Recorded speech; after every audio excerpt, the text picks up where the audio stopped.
Hello everyone, welcome to digital solution. Myself Diwakar Maurya. और आज के पर्टिकुलर वीडियो में हम बात करने वाले हैं वीएम प्रो के टूल्स एंड यूटिलिटी सेगमेंट पे, जहां पे हम वेरियस टाइप्स ऑफ सेटिंग्स कर सकते हैं।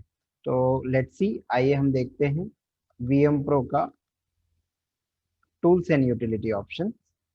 टूल्स एंड यूटिलिटी ऑप्शन पे मैंने यहाँ पे क्लिक किया है। यहाँ पे हमारे पास सबसे पहला ही ऑप्शन अगर आप देखेंगे तो डिजिटल वर्क में जो हमारा सबसे पहला एक ऑप्शन आता है टूल्स एंड यूटिलिटी में, वीएम प्रो में, वो है हमारा यूजर मैनेजमेंट। यूजर मैनेजमेंट में जैसे ही हम यहाँ पे क्लिक करते हैं तो यहाँ पे हमको एक सिंपल सा एक इस तरीके का बॉक्स ओपन होता है, टूल बार व्यू। और यहाँ पे बोलता है सिस्टम। तो डिफॉल्ट ये सिस्टम से लॉगिन है इसलिए ये दिखाता है। अदरवाइज इसका कोई सेटिंग करने का जरूरत नहीं है फिलहाल आपको। अदरवाइज आपको लगता है कि वीएम प्रो को हमको लॉगिन नेम पासवर्ड देना है, तब हम इसका यूज करते हैं, है ना। तो ये सिंपल सा जस्ट एक आईडी पासवर्ड जनरेट करने के लिए ये ऑप्शन हमारे पास है। ठीक है। इसी के बाद हमारे पास सेकंड जो ऑप्शन है, सबसे इंपॉर्टेंट ऑप्शन है प्रेफरेंसेस। इसकी जानकारी आपको हमेशा होनी चाहिए। प्रेफरेंसेस प्रेफरेंसेस पे मैं जब क्लिक करता हूँ, प्रेफरेंसेस पे जब मैं क्लिक करता हूँ तो यहाँ पे सबसे पहला ही ऑप्शन देता है स्टार्टअप। स्टार्टअप में हमारे को यहाँ पे बहुत सारे ऑप्शंस दिखा देता है। पहला ऑप्शन अगर हम देखें तो यहाँ पे लिखा है start select start up feature. तो मैंने डिफॉल्ट यहाँ पे नन रखा हुआ है। यहाँ पे ऑप्शन आता है सीआरएम सेंटर, बिजनेस मॉनिटर। जैसा आप सॉफ्टवेयर चालू करेंगे ना, तो आपको यहाँ पे एक ऑप्शन अपने आप रेडीमेड खुल जाएगा सॉफ्टवेयर चालू करते ही साथ। अलर्ट सिस्टम भी बोल सकते हैं हम लोग इसको, राइट। तो यहाँ पे हमने फिलहाल नन किया हुआ है। अगर हमको यहाँ पे कोई भी सेटिंग्स को ऑन करना है तो सिंपल सा हम यहाँ पे ओपन कर सकते हैं। डबल क्लिक करेंगे तो हमारे पास यहाँ पे ऑप्शन आ जाता है सीआरएम सेंटर को रखना है, अलर्ट सिस्टम को रखना है, बिजनेस मॉनिटर सिस्टम को रखना है या नन रखना है।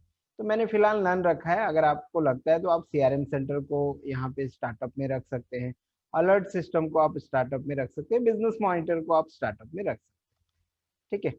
इसी के बाद सेकेंड ऑप्शन हमारे पास यहाँ पे आता है अपडेट लेटेस्ट यूलिप एनएवी। यहाँ पे मैंने डिफॉल्ट नो रखा हुआ है। अगर आप चाहें तो इसको यस करके रख सकते हैं। तो जब भी आपका सॉफ्टवेयर चालू होगा तो ये जस्ट अगर इंटरनेट कनेक्ट है तो लेटेस्ट एनएवी जो है ना, यूलिप प्लान के, उसके एनएवी को वो ऑटोमेटिकली कैप्चर कर लेगा, डाउनलोड कर लेगा। ठीक है। इसके बाद इंटरफेस में आपको कोई चेंजेस नहीं करने हैं। इंटरफेस में आपको कोई चेंजेस नहीं करने हैं। इंटरफेस के बाद अगर हम आए यहाँ पे तो हमारे पास यहाँ पे एक ऑप्शन दिखता है, third option backup option. Backup option में अगर हम देखेंगे तो यहाँ पे एक ऑप्शन, सबसे पहला ही ऑप्शन है auto backup number of day. तो मैंने यहाँ पे डिफॉल्ट 2 दिन का सेलेक्ट करके रखा हुआ है। 2 दिन का मैंने यहाँ पे सेलेक्ट करके रखा हुआ है ऑटो बैकअप पाथ। ठीक है। तो जैसा मेरा आज 1 तारीख है मान लीजिए, है ना। आज सपोज 29/10 है, तो 29/10 है और मेरा एक कल का 28/10 का भी बैकअप बन के होगा। ठीक है। इसके बाद हमारे पास यहाँ पे सेकंड ऑप्शन है ऑटो बैकअप पाथ। आपको हमेशा पता होना चाहिए वीएम प्रो का बैकअप जो बन रहा है, जो भी आप लोग एंट्रीज करते हैं, जो भी आप लोग प्रेजेंटेशंस बनाते हैं, वो कहाँ पे सेव होता है। ठीक है। इसका फायदा क्या होता है सर, मान लीजिए आपका कंप्यूटर में कभी कोई प्रॉब्लम आ गया, सिस्टम फॉर्मेट कराना है या आपको बैकअप रखना है या कोई टेक्निकल इश्यूज है, अभी हम लोग बोलते हैं सर आप बैकअप रखिए। आप लोग कई बार फॉर्मेट करा देते हैं बट बैकअप नहीं रखते, है ना। या कई सारे ऐसे इंजीनियर होते हैं मार्केट में भी जिनको पता ही नहीं होता है कि बैकअप लेना है नहीं लेना है, बस वो सीधा उठा के फॉर्मेट कर देते हैं। ठीक है। तो इसका सबसे बड़ा नुकसान ये होता है सर कि आज आपके पास मान लीजिए वीएम प्रो में 500, 600, 5,000, 10,000, 15,000 पॉलिसी का रिकॉर्ड है। तो आपका ये पूरा रिकॉर्ड क्या हो जाता है, जीरो हो जाता है, जीरो, टोटल जीरो हो जाता है। ठीक है। क्योंकि उन्होंने तो फॉर्मेट कर दिया और आपने बैकअप भी नहीं रखा। तो हमारा सजेशन ये रहता है कि वीकली या मंथली आप बैकअप रखिए, क्योंकि इलेक्ट्रॉनिक बेस्ड चीजें हैं। हार्डवेयर जो है ना, हार्ड डिस्क फेल हो गई तो भी आपका बैकअप उड़ जाता है, लेकिन वीकली आप एक पेन ड्राइव में बैकअप रखेंगे तो आपका जो डेटाबेस है टाइम टू टाइम आपके पास सेफ रहेगा, पेन ड्राइव में भी रहेगा। ठीक है। और डेटाबेस को कैसे हम यहाँ पे पेन ड्राइव में सेव करके रखेंगे, हमारे इसी चैनल के माध्यम से आपको आगे की वीडियोस में इसकी भी जानकारी आपको मिल जाएगी। ठीक है। तो यहाँ पे पेपरलेस ऑफिस का बैकअप भी हम यहाँ पे सेट कर सकते हैं। डिफॉल्ट बैकअप है ना, डॉक्यूमेंट ऑफिस डॉक्यूमेंट का बैकअप यहाँ पे है, ठीक है। तो इस तरीके से हम अपने बैकअप को सेट कर सकते हैं। डिफॉल्ट हम यहाँ पे सी ड्राइव लेते हैं, आप चाहें तो अदर ड्राइव का भी लोकेशन सेव करके रख सकते हैं, ठीक है। इसके बाद अगर मैं आगे के एंट्रीज में चलूँ तो यहाँ पे आपको एक ऑप्शन दिखता है रिपोर्ट्स। रिपोर्ट्स ऑप्शन में आप जो भी वीएम प्रो में जो भी आप प्रेजेंटेशन या सर्विसिंग से रिलेटेड जो भी रिपोर्ट निकालते हैं, तो उस रिपोर्ट में लेफ्ट साइड में कॉर्नर की ओर सबसे ऊपर में आपको दिखता होगा आपका नाम, आपके फर्म का नाम, आपका फोन नंबर, ईमेल आईडी, है ना। तो कभी भी अगर आपको यहाँ पे आपका एड्रेस वगैरह अपडेट करना है, चेंज करना है, मोबाइल नंबर अपडेट करना है, ईमेल आईडी अपडेट करना है, वेबसाइट का नाम लिखना है, तो सिंपल सा आप यहाँ पे लिख सकते हैं। तो यहाँ पे देखिए सब हेडिंग में मैंने अपना नाम लिखा हुआ है दिवाकर मौर्य। एड्रेस लाइन 1 में मैंने लिखा हुआ है sample report from demonstration purpose only. Third line में लिखा हुआ है मेरे शहर का नाम। फोर्थ ऑप्शन में मैंने लिखा हुआ है कॉल फॉर डेमो, मेरा नंबर, ऑफिस का नंबर, मेरा ईमेल आईडी, है ना। दो दो ईमेल आईडी दोनों सेम है। एक ईमेल आईडी में यहाँ पे डिलीट कर देता हूँ और वापस से मेरा मोबाइल नंबर यहाँ पे लिखा हुआ है। तो मैं क्या करता हूँ, इसको अपना ये मोबाइल नंबर यहाँ पे डिलीट कर देता हूँ क्योंकि ऑलरेडी मैंने ऊपर मेंशन किया हुआ है और यहाँ पे भी दो ईमेल आईडी का जरूरत नहीं है। तो कुछ इस तरीके से, है ना। मैं अपनी वेबसाइट का नाम डाल सकता हूँ, मैं और कोई मोबाइल नंबर देना है वो डाल सकता हूँ, मैं अपने ऑफिस का एड्रेस डाल सकता हूँ। सिंपल सा आपको यहाँ पे डबल क्लिक करना है, एड्रेस पे डबल क्लिक करना है। ये देखिए डबल क्लिक हो गया। अब जहाँ पे भी आपको है सेट करना है, तो shop number 218 Chouhan, CHOUHAN PLAZA, ठीक है, चौहान प्लाजा, सुपेला भिलाई, राइट। तो इस तरीके का मैंने यहाँ पे अपना एड्रेस सेट कर दिया। बाकी इसके नीचे जो है डिफॉल्ट सेटिंग डली हुई है, इसको आपको छेड़ने का जरूरत फिलहाल नहीं, ठीक है। फिलहाल बाकी के सेटिंग्स को छेड़ने का जरूरत नहीं है आपको, है ना, ये डिफॉल्ट सेट रहते हैं। तो रिपोर्ट्स तक ये ऑप्शंस यहाँ पे है। अब इसके बाद आपने एडिट तो कर लिया, अपडेट तो कर लिया, इसके बाद सबसे महत्वपूर्ण चीज जो है यहाँ पे देखिए, मैं ऊपर में रेड कलर से मार्क कर रहा हूँ। इस आइकन को हम लोग बोलते हैं सेव एंड क्लोज। जैसे ही आप इस पे कर्सर लेके जाएंगे ना, माउस का कर्सर आप लेके जाएंगे ना, तो ये बता देता है कि इसका यूज क्या है आपको, राइट। इसका यूज क्या है आपको, है ना। तो ये देखिए कुछ इस तरीके का सेव एंड क्लोज, राइट। जब तक इसको सेव एंड क्लोज नहीं करेंगे तो आपकी जो भी आपने सेटिंग की है वो यहाँ पे सेव नहीं होगी, ठीक है। तो देखिए new setting has been saved, तो जो भी हमने यहाँ पे एडिट किया वो हमारा डेटाबेस में सेव हो गया, ठीक है। इसी के बाद थर्ड ऑप्शन है थीम बिल्डर, ठीक है। यहाँ पे आप अपने हिसाब से कस्टमाइज थीम बना सकते हैं, है ना। सपोज मैं एक एग्जांपल ले लेता हूँ, मिस्टर जय के नाम से सपोज एग्जांपल रखा है मैंने, मिस्टर जय, और यहाँ पे थीम का नाम दिया है मैंने जय, राइट। इसके बाद हमारे पास यहाँ पे ऑप्शन है फॉन्ट का साइज कैसे रखना है हमको, यहाँ पे हमको लोगो कितना रखना है। अगर आप अपने रिपोर्ट्स में लोगो सेट करना चाहते हैं तो आप यहाँ पे कर सकते हैं, ठीक है। यहाँ पे देखिए हमने दो लोगो सेट करके रखा हुआ है, डेटाकॉम ट्रेनिंग एकेडमी और MDRT का, ठीक है। ये जस्ट डेमोन्स्ट्रेशन पर्पज के लिए हमने सेट करके रखा हुआ है। और कैसे सेट करते हैं, तो यहाँ पे देखिए लोगो में अगर आप देखेंगे नंबर ऑफ लोगो 2 दिखा रहा है। अगर हमको सिंगल लोगो रखना है तो हम यहाँ पे सिंगल सेलेक्ट कर सकते हैं, कोई लोगो नहीं रखना है हम 0 सेलेक्ट कर सकते हैं, ठीक है।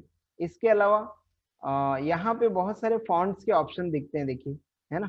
जिस भी फॉन्ट को आपको चूज करेंगे, आप देखिए यहाँ पे आपका ये जैसे इसको आप अप्लाई करेंगे तो यहाँ पे ये प्रीव्यू भी दिख जाता है कि आपका ये कैसे दिखने वाला है ना, कैसे दिखने वाला है ये, ठीक है। तो बहुत सारे टाइप्स ऑफ फॉन्ट्स रहते हैं, है ना। तो इतना जनरली जरूरत नहीं पड़ता आपको, आप सिंपल सा इसको फॉन्ट आप डिफॉल्ट रखिए, है ना, फॉन्ट्स आप डिफॉल्ट रखिए और यहाँ पे आप अपने लोगो लगा लीजिए थीम का नाम दे दीजिए और सेव एंड क्लोज कर दीजिए।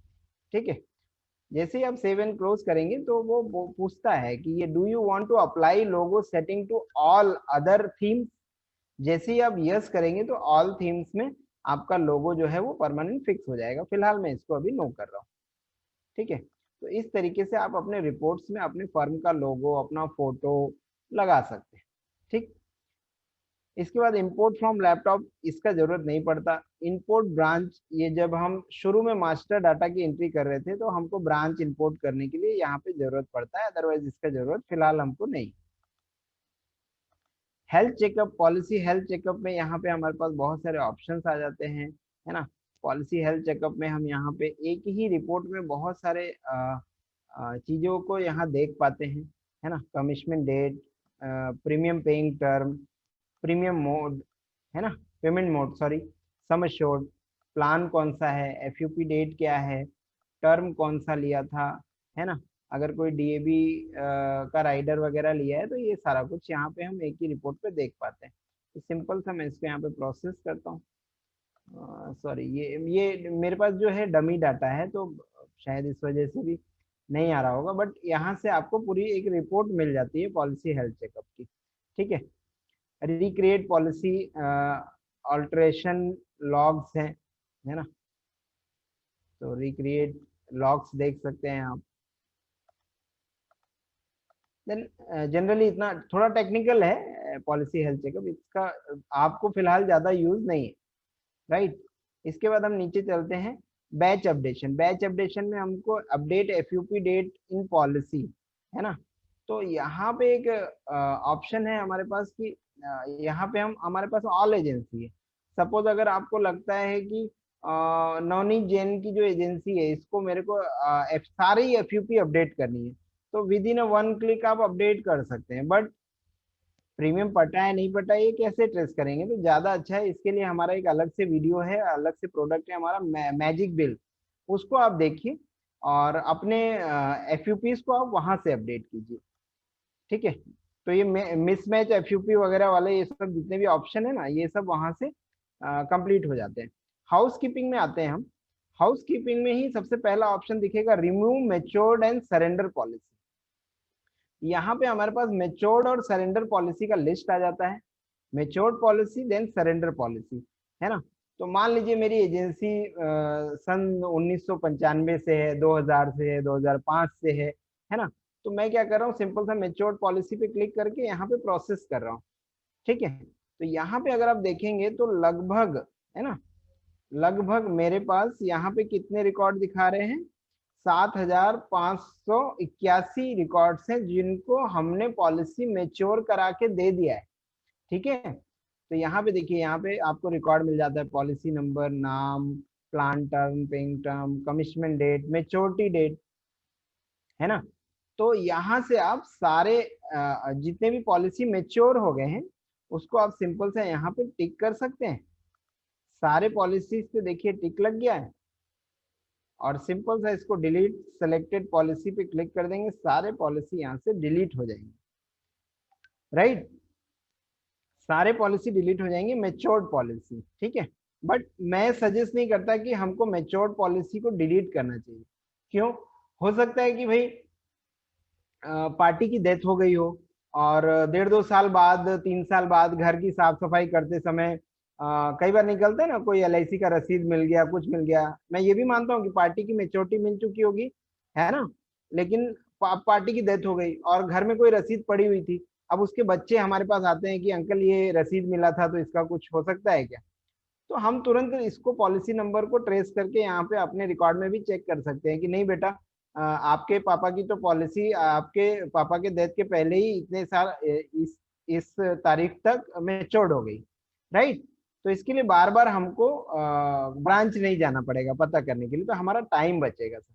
ठीक है, हमारा टाइम बचेगा, तो एक वेल प्रोफेशनली आप काम कर सकते हैं। सेम हमारे पास यहाँ पे सरेंडर पॉलिसी का रिकॉर्ड है। सरेंडर पॉलिसी पे क्लिक किया, देन यहाँ पे प्रोसेस किया, तो 273 पॉलिसी है मेरे रिकॉर्ड में जो सरेंडर हो चुकी है। तो इसको भी मैं चाहूँ तो सिंपल से यहाँ पे सेलेक्ट ऑल करके डिलीट कर सकता हूँ। बट हमको रिकॉर्ड रखना चाहिए सर। अगर हमारे पास रिकॉर्ड है और कल को उनके बच्चे आते हैं, मान लीजिए एक पार्टी है उसका उसने पॉलिसी सरेंडर करा दी, ठीक है। और पॉलिसी सरेंडर कराने के बाद भी घर में कोई LIC का कोई ना कोई पर्ची, जो हमारा प्रीमियम रिकॉर्ड वाला रहता है ना पर्ची, वो पड़ा हुआ है ना। अब पार्टी की डेथ हो जाती है, अब घर वाले बच्चे आते हैं या उनकी वाइफ आती है कि सर देखिए ये पॉलिसी का कुछ रसीद मिला है, तो इसका कुछ हो सकता है क्या।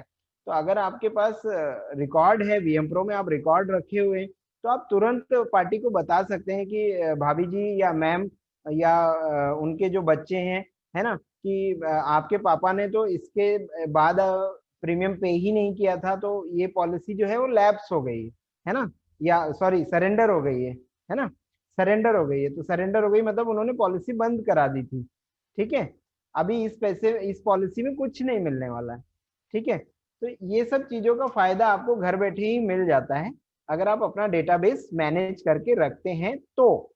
अदरवाइज आप ज्यादा से ज्यादा मेहनत करते हैं लेकिन रिजल्ट जो है फ्रूटफुल नहीं मिलता। इसके बाद remove lapse policy, lapse policy का भी रिकॉर्ड आप यहाँ पे देख सकते हैं कि इतना 1210 रिकॉर्ड मेरे पास लैप्स में। बट मैं भी सजेस्ट करता हूँ आप यहाँ चाहें तो इसको डिलीट करके रख सकते हैं, है ना। सिंपल सा देखिए, मैंने यहाँ सबको सेलेक्ट किया है, डिलीट सेलेक्टेड पॉलिसी पे क्लिक करूंगा और ये पूरा पॉलिसी एक साथ डिलीट कर देगा। बट अगर आप रिकॉर्ड यहाँ रखे रहेंगे लैब्स पॉलिसी का भी, तो भाई हमारे पास फ्यूचर में बताने को एक ऑप्शन रहता है कि सर इतना पॉलिसी हमारे पास लैब्स है, या ये पॉलिसी इन इन लोग की थी, है ना। और कभी कोई पार्टी आती है, उसके घर वाले आते हैं, तो हम बता सकते हैं कि भाई आपके पति ने, आपकी माता जी ने इस तारीख के बाद से प्रीमियम नहीं भरा था, तो इतना साल होने के बाद जो ग्रेस पीरियड था वो भी खत्म हो गया, और अब ये पॉलिसी मतलब ना सरेंडर हो सकती है, ये लैप्स हो गई पॉलिसी, ठीक है। इसी में हमारे पास थर्ड ऑप्शन है रिमूव डेथ क्लेम पॉलिसी। यहाँ पे ये ऐसे डेटाबेस निकाल देता है जिनके हमने डेथ क्लेम सेटल कराए हैं, तो ये हमारे पास एक अच्छा रिकॉर्ड है, इसको हमको रखना चाहिए। ये हमारे मेमोरीज के लिए बहुत अच्छा है सर, है ना। कि यहाँ पे देखिए, अगर आप देखेंगे, है ना, तो मैं यहाँ पे जस्ट ड्रॉ ओपन कर लेता हूँ, है ना। सपोज ये पंकज सालवी जी हैं, ठीक है। इनका ये 112 नंबर टेबल, 20 साल का टर्म, 12 साल का पेइंग टर्म, कमिशमेंट डेट था 11/2/2001, और FUP था इनका क्या बोलते 11/2/2010, है ना।